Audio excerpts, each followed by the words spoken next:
Video பார்க்கக்குள்ள உங்களுக்கு விளங்குது எங்களோட ஊர் எப்படி நொறுங்கி இருக்குன்னு சொல்லி. ஒண்ணுமே இல்லாம ஜீரோவா தான் போக போறோம். Hi hello. ஸோ நான் இப்போ எங்கே இருக்கிறேன்னு பார்த்தீங்கன்னு சொன்னால் ஒரு சின்ன வாய்ஸ் ரெக்கார்டிங் ஒன்று மூலமாக நான் இந்த இடத்த தேடி வந்திருக்கிறேன். ஸோ இந்த ஏரியா பார்த்தீங்கன்னு சொன்னால் கேண்டில் இருக்கிற ரம்மலுக்கு உருளவத்தன்ற ஒரு ஏரியா உண்டு. ஸோ கரண்ட்டாக நடந்த ஃப்ளட்டால் வந்து இந்த ஏரியா வந்து நான் அப்படின்னா நான் நினச்சி வந்ததை விட பாரிய அளவில் வந்து பாதிக்கப்பட்டிருக்குது. ஸோ இங்கே வந்து நான் வந்து பார்த்ததுல வந்து லேண்ட்ஸ்லைடு ஒன்றை தாண்டி பெரிய எர்த்குவேக்கே நடந்திருக்குது. ஸோ அதுக்கான ஃபோட்டோஸ் வீடியோஸ் வந்து நான் இந்த வீடியோவில் அட்டாச் பண்ணுறேன். ஸோ நீங்கள் பார்த்தீங்கன்னு சொன்னால் இது ஃபுல்லாகவே வந்து இது ஒரு மெயின் ரோடு உண்டு. ஸோ இந்த ரோட்டில் வந்து மெயின் டிரான்ஸ்போர்ட் நடந்து கொண்டிருக்குது. வெளம்பட மட்டும் வெளம்போட அந்த கம்ஹத்தன்ற ஏரியாவுக்கு வந்து மெயின் பஸ் போகிற ரூட் உண்டு. ஸோ அந்த ரோட் தான் இது இன்றைக்கு இப்படி ஆகிக்குது. ஸோ நீங்கள் பார்த்தீங்கன்னு சொன்னால் இந்த ரோட் வந்து அன்னைக்கு அந்த மெயின் ரோட் வந்து கிட்டத்தட்ட 20 அடிக்கு கீழே வந்து அந்த ரோட் இறங்கிக்குது. ஸோ அதுக்கான ஃபுட்டேஜஸும் நாங்கள் வந்து இந்த வீடியோவில் அட்டாச் பண்ணுறோம். ஸோ இப்போ கரண்ட்லி வந்து இந்த ஏரியாவுக்கு வந்து எலக்ட்ரிசிட்டி இல்லை, வாட்டர் இல்லை, எந்த ஒரு எசென்ஷியல் ஃபெசிலிட்டிஸும் இந்த ஏரியாவுக்கு இப்போதைக்கு இல்லை. ஸோ வந்து கவர்மெண்ட் ஆகிக்கட்டும், நிறைய ஆர்கனைசேஷன்ஸ் ஆகிக்கட்டும் பெரிய அளவில் வந்து இந்த சைடை வந்து விசிட் பண்ணிடல. ஸோ நாங்களுமே வந்து ஒரு பர்சனல் மெசேஜில் நீங்கள் எங்கள் ஊருக்கு வந்து பாருங்கள், எங்கள் ஊரை கொஞ்சம் கன்சர்ன் பண்ணுங்கன்ற ஒரு மெசேஜில் தான் நாங்களும் எவ்வளோ தூரம் தேடி வந்திருக்கிறோம். ஸோ நான் கேட்டுக்கொள்றது என்னன்னு சொன்னால் இதை மாதிரி ஏரியாவில் கொஞ்சம் நீங்கள் வந்து கன்சர்ன் பண்ணுங்கள், கொஞ்சம் வந்து விசிட் பண்ணுங்கள், பாருங்கள், இந்த வீடியோஸை கொஞ்சம் ஷேர் பண்ணுங்கள். ஏன்னா இந்த இடத்துல இருக்கிற மக்களுக்கு வந்து கட்டாயம் இந்த நேரத்தில் உதவி தேவை.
இந்த இடம் பார்த்தீங்கன்னு சொன்னா உங்களுக்கு விளங்கும். இன்னைக்கு வந்து ஊடும் ஒரு கடையும் ஏந்திக்குது.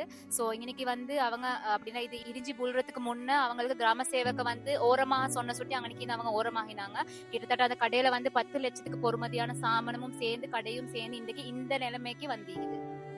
ஸோ வந்து நானும் இந்த இப்படி ஒரு ஊரில் இப்படி ஒரு பெரிய டேமேஜ் நடந்திருக்கிறது வந்து வெளியில் பெரிய அளவில் வந்து இந்த விஷயம் போகல. ஸோ எனக்கு வந்து ஒரு வாய்ஸ் ரெக்கார்டிங் மூலமாக தான் நாங்கள் இந்த இடத்த இன்றைக்கு நாங்கள் தேடி வந்திருக்கிறோம். பட் நாங்கள் வந்த எதிர்பார்த்து வந்தது உண்டு, பட் இங்கே நடந்திருக்கிறது வேற உண்டு. ஸோ இந்த இடத்துல அந்த ஃபுட்டேஜஸ் வீடியோஸ் எல்லாம் அட்டாச் பண்ணி இந்த வீடியோவில் இருக்குது. ஸோ இதை பாருங்கள், பார்த்து உங்களால் ஏழுமான சின்ன சின்ன ஹெல்ப்பை இந்த ஊர்களுக்கு இந்த ஊர் மக்களுக்காக கட்டாயம் செய்யுங்க.